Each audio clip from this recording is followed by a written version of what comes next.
Welcome to the Real News Network. I'm Sharmini Perez coming to you from Baltimore.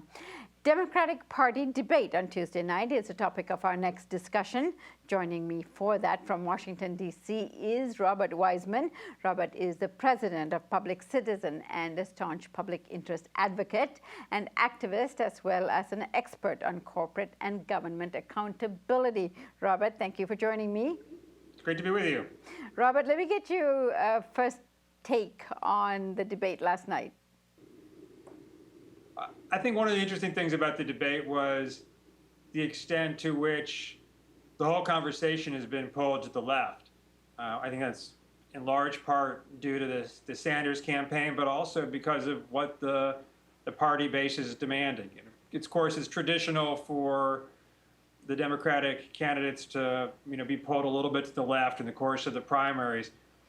But I think this is different. I mean, if you sort of bracket foreign policy as kind of its own little thing, a lot of the debate was really focused around inequality, and not just sort of the normal stuff about raising middle-class living standards, but a real debate around corporate power, Wall Street, power of the pharmaceutical industry, and meaningful measures to reduce income inequality, and as well as on the issue of guns, where Hillary was trying to out-left Sanders on the issue where she's able to do that. So I just thought it was quite notable the degree to which the progressive agenda is really becoming the mainstream agenda of the Democratic Party. It's clear that Sanders is pulling the entire debate to the left. I thought one of the most interesting parts, and perhaps one of the most unpredictable parts of the debate last night, was when he was charged as being a socialist. That's Bernie Sanders, and Clinton then had to debate him and had to actually talk about capitalism. And she said, sometimes we have to save capitalism from itself. Let's have a look. You don't consider yourself a capitalist, though. Do I consider myself part of the casino capitalist process by which so few have so much and so many have so little, by which Wall Street, greed and recklessness wreck this economy? No, I don't. I believe in a society where all people do well, not just a handful of billionaires. When I think about capitalism, I think about all the small businesses that were started, because we have the opportunity and the freedom in our country for people to do that and to make a good living for themselves and their families. And I don't think we should confuse what we have to do every so often in America, which is save capitalism from itself. And I think what Senator Sanders is saying certainly makes sense in the terms of the inequality that we have. But we are not Denmark. I love Denmark. We're the United States of America, and it's our job to rein in the excesses of capitalism so that it doesn't run amok and doesn't cause the kind of inequities that we're seeing in our economic system. But we would be making a grave mistake to turn our backs on what built the greatest middle class in the history of the world. Senator Sanders? I think everybody is in agreement that we are a great entrepreneurial nation. We have got to encourage that. Of course, we have to support small and medium-sized businesses. But you can have all of the growth that you want, and it doesn't mean anything if all of the new income and wealth is going to the top 1%.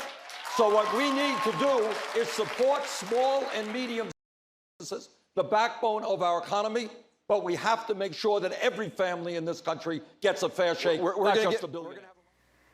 So, Robert, what did you think of that exchange? Well, it was interesting to see Hillary Clinton,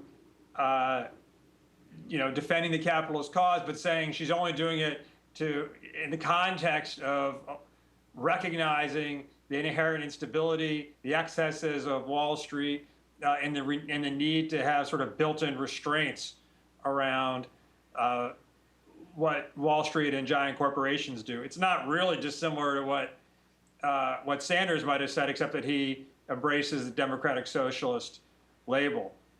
And in terms of some of the solutions required to rein in Wall Street, what do you think the candidates' positions were?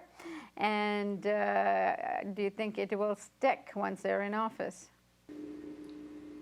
Well, it's no surprise that Sanders has an aggressive record and position on on dealing with Wall Street excess. And he's long really championed the idea of breaking up the banks as fundamental to how we deal with Wall Street. That you just can't have these giant institutions, both because of the risk they pose to the entire financial system, the impossibility of avoiding bailouts when they're so large, and also because they've just got too much political power. So I think he's got a consistent record, and that's really the centerpiece of his Wall Street agenda.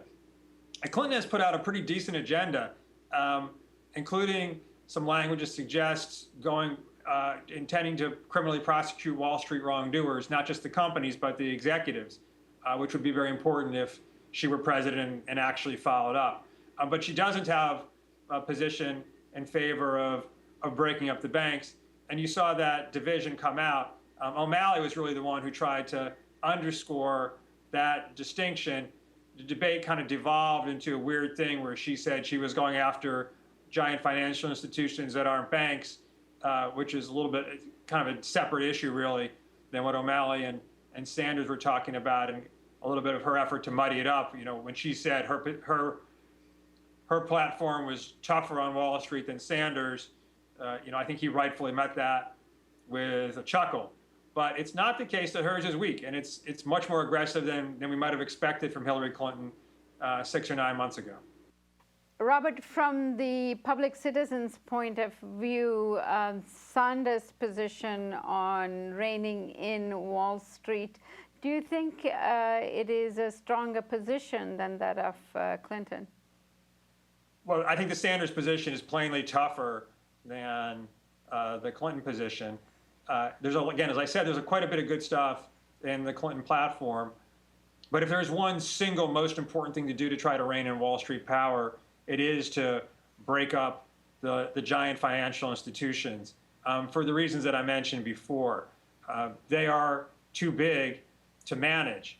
The government can't control banks and financial institutions of this size. They're afraid to criminally prosecute them if they are on the verge of failing, as was in the case in 2008. There are real concerns about whether the whole global economy collapses as a result. So when they're this big, it's almost impossible not to bail them out. So you have to proactively, in the first place, break them up so they're not so large. And then, as important as any of those issues, is just the political power, the concentrated political power that comes from the concentrated financial power that's embedded in these giant banks and other financial institutions. And that itself is a reason why they have to be broken up, and why it's so important that Sanders, O'Malley, and others are carrying that forward. There are a bunch of other things that have been part of the debate. Sanders is calling for and emphasized his proposal for a financial speculation tax, a tax on Wall Street trades. That would meaningfully curtail Wall Street abuses. It would slow the churn on Wall Street, reduce some stock turnover, and raise huge amounts of money. That's an important piece of it. Clinton is focused on trying to close the revolving door between Wall Street firms and regulators. That's very important. They're both talking about, as well as the other candidates, protecting the Consumer Financial Protection Bureau and the best elements of the DoddFrank law. That's important. So there's a lot we have to do, and there's good stuff in all these plans. But again, if there's one most important thing, it's dealing with these structural and systemic problems, and the way to do that is by breaking up these giant institutions which are incompatible with a democracy and incompatible with a stable financial and economic system. Now, we've had almost 7 years of a democratic rule here with, after a financial collapse on Wall Street and trying to rein that in. And yet we have now a very, very weak DoddFrank regulations, and they haven't really done much in the past 7 years. Why would anyone think otherwise moving forward? Well, I wouldn't say that Dodd-Frank is meaningless. It's done some important things, most significantly with the creation of the Consumer Financial Protection Bureau, which has already saved consumers $10 billion or more, and is on track for even bigger wins for consumers. I think the regulatory standards for Wall Street institutions are tougher in a variety of ways, and there is some curtailment of the bank's involvement in the worst forms of speculation. So it's not that it's been nothing. It's been way too slow, in part because of the bank's resistance and in part because the regulators aren't tough enough. So even with the existing DoddFrank rubric, if you had someone come in who was committed to being tough on the big banks, you could do some things that were important. But of course, we do have to do more. And you're right. We had our best opportunity to do the most aggressive things in response to the crisis. And what we got was DoddFrank, which includes some important things, but doesn't go nearly far enough and is weak, particularly in this issue of dealing with the size of the biggest banks. As Sanders said last night, those banks that survived the crash in 2008 are actually bigger now than they were before. So Dodd-Frank plainly failed to deal with that problem. And the checks it has in place to deal with the possibility of future bailouts are really inadequate. So how do you push through new, tougher legislation? There's no easy answer to that, but I think the Sanders story is the right one.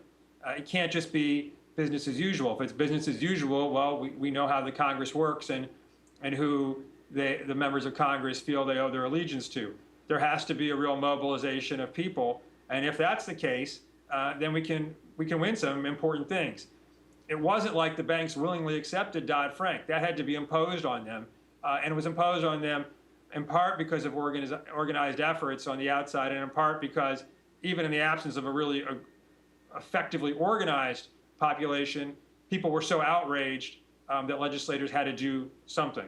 So if we can capture that anger again, but this time channel it more effectively, it's possible to do big things. But you need a leader who's committed to doing that and who's willing to engage that and inspire that kind of popular mobilization.